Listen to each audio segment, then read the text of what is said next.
Hello and welcome to Newsroom Live. I am Priya Vishwakarma and today's interesting story is about real estate's IFMS. Well, real estate में सभी का interest होता है और घर खरीदना हर किसी का सपना होता है, लेकिन घर खरीदने में केवल आपको EMI और डाउन पेमेंट ही नहीं देना होता, उसके अलावा कुछ एडिशनल चार्जेस भी होते हैं जो हमें भरने होते हैं। उसी में एक होता है IFMS। क्या है ये और खासकर यूपी सरकार ने कुछ इसमें चेंजेस किए हैं, वो क्या है? आइए इस आर्टिकल के राइटर से बात करते हैं और जानते हैं in details. So hi Srishti Rani. Hi Priya. Your IMFS story is quite interesting. So first of all, let us know what is this? So IFMS, जैसा कि आपने बताया, it is a interest free maintenance security. It's a charge which the builders levy on property buyers at the time of handing over the property. So these charges are specially used for the maintenance of the properties.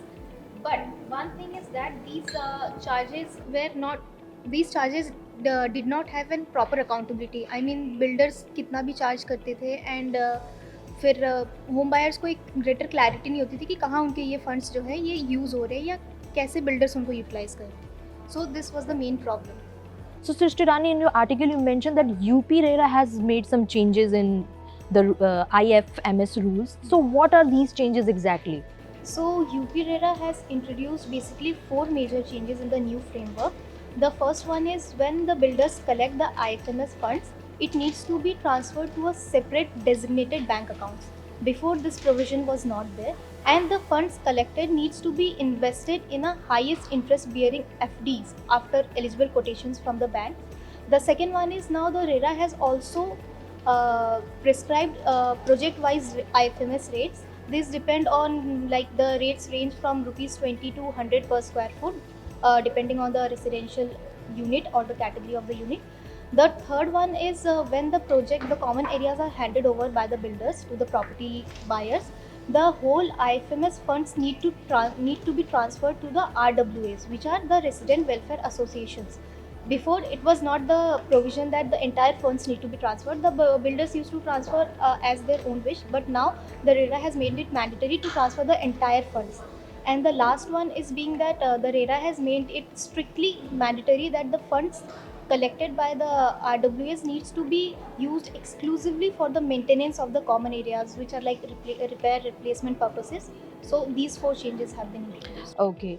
So सृष्टि रानी, बात तो ये हो गई changes की, लेकिन builders और RWAs जो आपने मेंशन किया उसमें उसकी क्या रिस्पॉन्सिबिलिटी होगी इस नए रूल के अंदर? यस, ये बहुत ही इम्पोर्टेंट सवाल है। सो रेरा ने दोनों के रूल्स प्रिस्क्राइब किए हैं। बिल्डर्स को है उन्हें एक proper book of accounts maintain करना पड़ेगा फॉर जब कहाँ वो फंड्स यूज़ कर रहे हैं, कितना उन्होंने यूज़ किया और कितना वो ट्रांसफ़र कर रहे हैं, इस सब का एक प्रॉपर ब्यौरा उनको रखना पड़ेगा। And same for the RWAs को भी एक proper book of accounts maintain करना है for showing the expenditure, payments और जो भी रिलेटेड चीज़ें हैं। And these proper book of accounts जो वो मेंटेन करेंगे, this will be audited by the chartered accountants as well.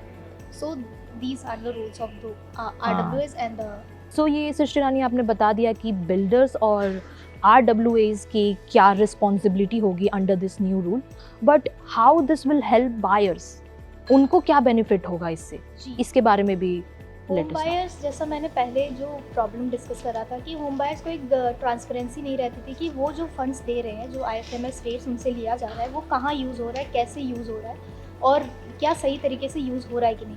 अभी जैसा मैंने बताया कि दोनों बिल्डर्स एंड RWAs को proper book of accounts maintain करना पड़ेगा, जो ऑडिट भी होगा चार्टर्ड अकाउंटेंट्स के द्वारा। तो like the home buyers will have a proper clarity of how their funds are used and whether they are used for the maintenance of that property or not. So ये greater clarity रहेगा and home buyers will be relieved कि yes, जो funds हम दे रहे हैं they are used for the actual purpose.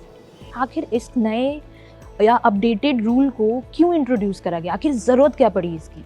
तो UP RERA ने बताया, उनके चेयरमैन का भी ऐसा कहना है कि जब ये जो IFMS फंड्स है ये बहुत लॉन्ग टर्म के लिए इन्वेस्ट होते हैं और ये प्रॉपर्टी के मेंटेनेंस के लिए भी होते हैं। तो इन्होंने ये न्यू चेंजेस लाया है ताकि होम बायर्स, बिल्डर्स और RWAs सभी अकाउंटेबल हो, सभी के पास ग्रेटर क्लैरिटी हो, ट्रांसपेरेंसी हो और फाइनेंशियल डिसिप्लिन भी हो कि कहाँ फंड्स कैसे यूज़ हो रहे हैं और प्रॉपर्टी के मेंटेनेंस का भी जो है वो ध्यान अच्छे से रखा जाएगा। बिकॉज RWAs का फिर फाइनल यही होगा कि आप वो प्रॉपर्टी को अच्छे से मेंटेन कर रहे हैं। सो यही मेन रीज़न था behind introducing this new changes. And ये रियल एस्टेट जो उत्तर प्रदेश की रियल एस्टेट है इसको काफ़ी बेहतर करने में आगे काम आएगा, Okay. ऐसा उम्मीद किया जा रहा है।